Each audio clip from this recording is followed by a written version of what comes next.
पुण्यात्माओं, परमात्मा शब्द कहने से पाप कटने लग जाते हैं जीव के, लेकिन जो परमात्मा है उसको उद्देश्य बनाकर उसको परमात्मा कहा जाए।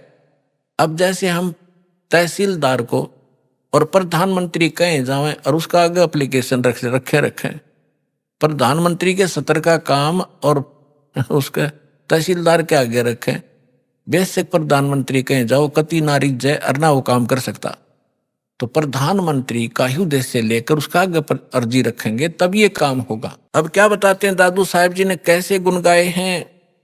जो जो शरण कबीर के वो तिरगे अंत अपारे, दादू गुण के ता कहूं भाई कहत न आवे पार। कबीर करता आप है दूजा ना कोई, दादू पूर्ण जगत को भक्ति दृढ़ावत सोए। ठीका पूरा होवे जब सब कोई तजे शरीरे, दादू काल पकड़े नहीं जपे जो नाम कबीर। आदमी की आयु घटे तब जम घेरे आए, स्मरण किया कबीर का दादू लिया बचाए। मेट दिए अपराध सब आए मिले छन माही, दादू संग ले गए कबीर चरण की छाही। सेवक देव निज चरण का दादू अपना जान, भृंगी सत कबीर ने कीन्या आप समाने। दादू अंतर्गत सदा छिन छिन सुमरण ध्याने, वारू नाम कबीर पर पल पल मेरे प्राणे। सुन सुन साख कबीर की यू काल नवावे माथे, धन धन तीनों लोक में दादू जोड़े हाथ। केरी नाम कबीर का विखम काल गजराज, दादू भजन प्रताप से ये भाग्य सुनत आवाज। पल एक नाम कबीर का दादू मन चितलाए, अस्थि के असवार को ये स्वान काल ना खाए।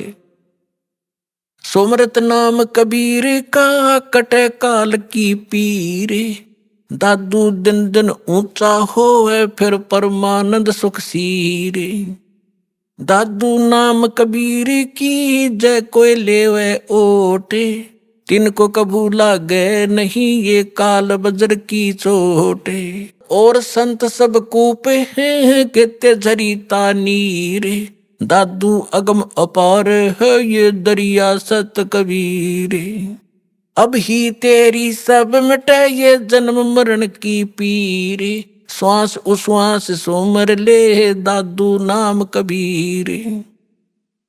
कोई सरगुण में रीझ रहा कोई निर्गुण ठहरावे, दादू गति कबीर की मोह से कही ना जावे।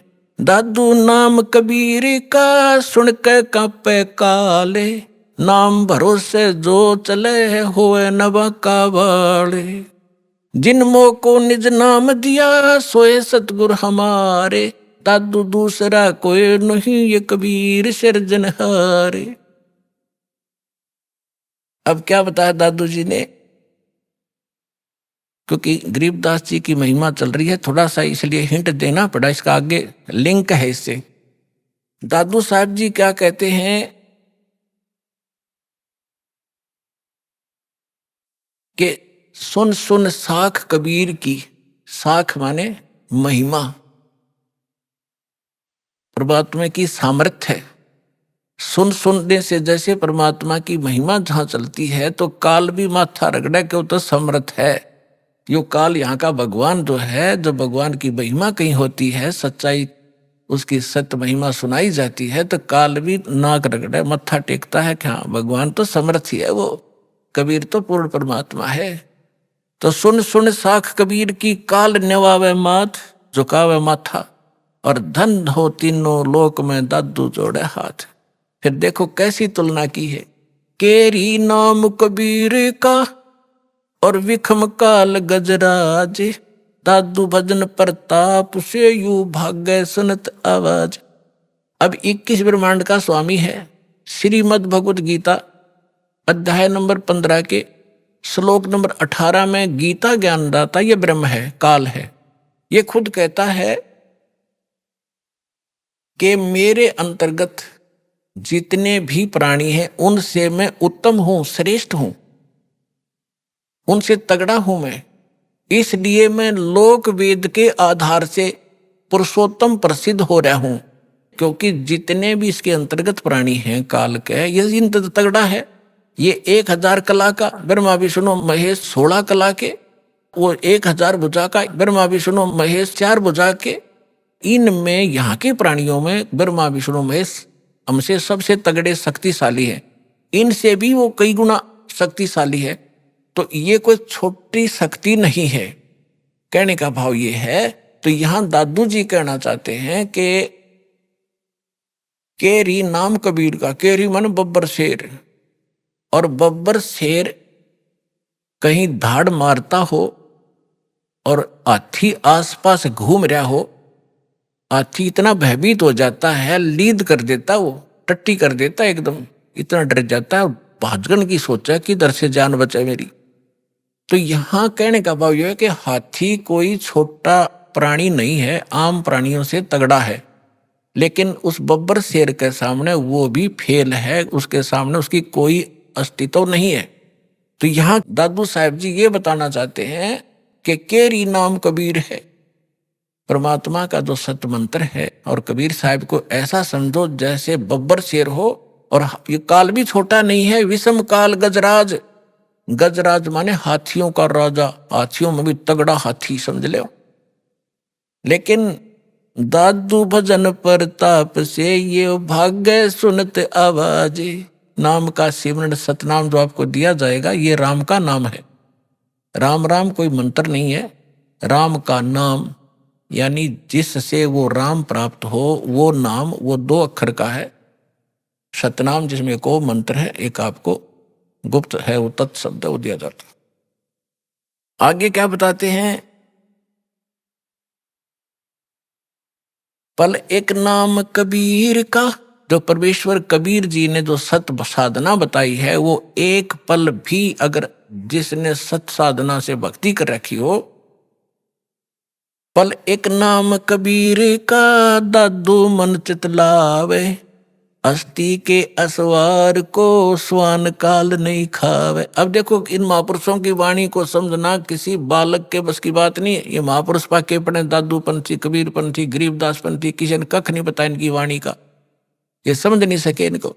अब यहाँ कैसी पहले तो तुलना की कि परमात्मा को तो केरी बब्बर शेर समझो, और हाथी भी कोई छोटा नहीं है, लेकिन उसके सामने हाथी की कोई अस्तित्व नहीं है बब्बर शेर के सामने। तो हमारे समर्थ भगवान इतने शक्तिशाली हैं इस काल की तुलना में। अब आगे क्या बताते हैं कि आप जिन्होंने कबीर परमात्मा की शरण ले ली, आप बैठ गए हाथी पे, और काल को कह रहे हैं, काल को समझ लो डॉग, कुत्ता। हाथी पर बैठे व्यक्ति को वो स्वान हानि नहीं कर सकता किसी भी कीमत पे। अगर हाथी पर बैठे रहे, आप पर नीचे गिर गए, फिर तो पिंडी पाड़ेगा वो। अगर परमात्मा की शरण छोड़ दी तो काल तो खाएगा ही खाएगा, वो तो उसका तैयार बैठा हो। तो जैसे हाथी के ऊपर इंसान बैठा हो और कुत्ते भौंकते रहते हैं, क्योंकि ये बताना चाहते हैं दादू साहब जी कि आप भगवान की शरण में आने के बाद इस काल की रीत से, पहुंच से इतने बाहर हो जाते हो जैसे काल ने समझ लियो फिर कुत्ता, आप बैठ गए हाथी पे, ये तुम्हें किसी भी प्रकार से हानि नहीं कर सकता, निकट भी नहीं आ सकता। इतना आप इतने सुरक्षित हो गए इस कबीर भगवान की शरण में। तो यहां क्या बताते हैं, पल एक नाम कबीर का दादू मन चितलावे, अस्थि के असवार को स्वान काल नहीं खावे। स्वान माने कुत्ता, अस्थि माने हाथी पर बैठे व्यक्ति को जैसे कुत्ता हानि नहीं कर सकता, कबीर परमेश्वर की शरण में आने के बाद आपको ये काल कोई दुख नहीं दे सकता।